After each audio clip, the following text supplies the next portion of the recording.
Um tubo vertical e de altura H, cuja área da seção transversal uniforme vale S, possui duas porções, uma inferior fechada e uma superior aberta para a atmosfera. As duas porções estão separadas por um êmbolo isolante imóvel de espessura e massa desprezíveis. A seguir, a porção inferior do tubo é preenchida com um gás ideal a uma temperatura T, e a porção superior com um fluido de densidade D. Nessa configuração, o gás se encontra em equilíbrio e ocupa um volume igual à metade do volume total do tubo.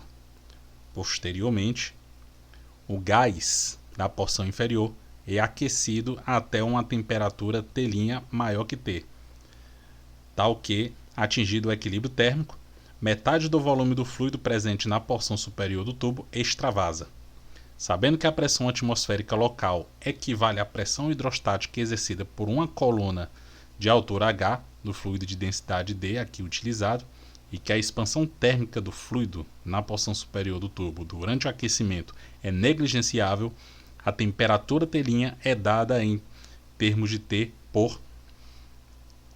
Então, qual é a situação que nós temos aqui? Nós temos aqui um tubo, tá? Nós temos um êmbolo aqui, temos aqui um... e ele é móvel.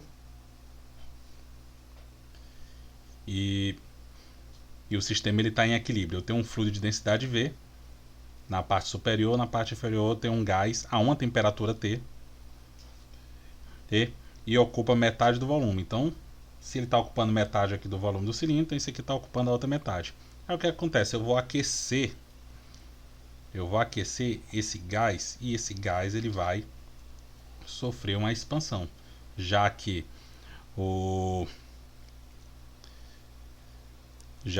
esse êmbolo aqui ele tem liberdade para se mover. Então, quando eu fizer o aquecimento, o gás ele vai acabar se expandindo. Tá? E quanto é que ele vai se expandir? Ele vai expandir de maneira que, quando esse êmbolo ele sobe, ele vai derramar metade do fluido que está aqui. Então, eu copiei aqui. Então, o que vai acontecer? Ele vai subir metade. Vou usar aqui as linhas aqui como referência. Então, ele está aqui no meio, ele vai para cá.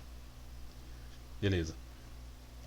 Então, se aqui o volume ocupado é V sobre 2, aqui é V sobre 2, o volume agora ocupado pelo fluido passa a ser só V sobre 4, que é metade da metade.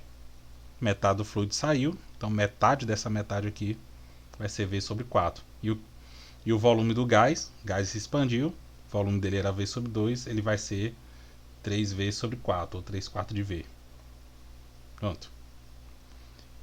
Agora vamos resolver o problema. Como nós temos aqui a expansão do gás, então vale a equação dos gases perfeitos. Então P1T1 sobre V1, que é igual a P2 V2 sobre T2. Mas quem é a pressão P1? Lembrando que o tubo está aberto. Se ele está aberto, então ele está sujeito aqui a uma pressão atmosférica, P0. Vou chamar aqui de P0. Então, quem é P1? P1 é a pressão, lembrando, eu estou pegando aqui no gás. A P1, pressão inicial do gás, é a pressão atmosférica mais a pressão relativa ao peso que está sobre aqui o gás. Tá? Então, com essa pressão, lembrando lá a pressão de um fluido, em algum ponto do fluido, é P0 mais ρ vezes G vezes a altura da coluna de fluido. Tá? Em que ρ é a densidade do fluido e H é a altura, caso a profundidade do fluido em que eu estou medindo a pressão. Profundidade vamos até o ponto. No caso, a profundidade aqui vai ser metade da altura. Vai ser metade da altura, ou seja, H sobre 2, que é a altura do fluido em relação aqui ao êmbolo.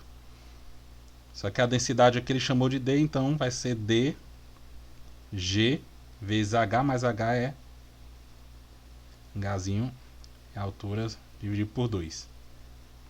Vezes o volume, que é V1. V1 sobre T1. E quem é o volume? Ocupado inicialmente pelo gás, V sobre 2. Dividido por T. Pronto. Agora esse gás, ele recebe calor na fonte externa e a temperatura ela passa de T para T'. Então o que é que nós temos aqui? Temos aqui de novo a pressão sobre gás é a pressão P0 mais a pressão devido à existência do fluido, que é dG. Agora a altura do fluido ela diminuiu, agora ela é H sobre 4. H sobre 4, que multiplica o volume, o novo volume ocupado pelo gás, que é 3V sobre 4, 3/4 de volume, do volume total do cilindro. E a temperatura T2 é a temperatura que ele chamou de T'. Deixa eu acomodar melhor isso aqui. Tá? De cara a gente pode logo se livrar esse V aqui, esse V, o 2 aqui com 4, aí sobra um 2 aqui embaixo. Agora vamos para a informação chave aqui do problema, tá? Que sem ela a gente não consegue responder. Sabendo que a pressão atmosférica local, ou seja, o P0,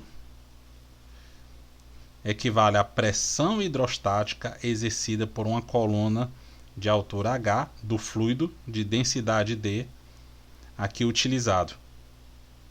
Ou seja, o que é que isso quer dizer?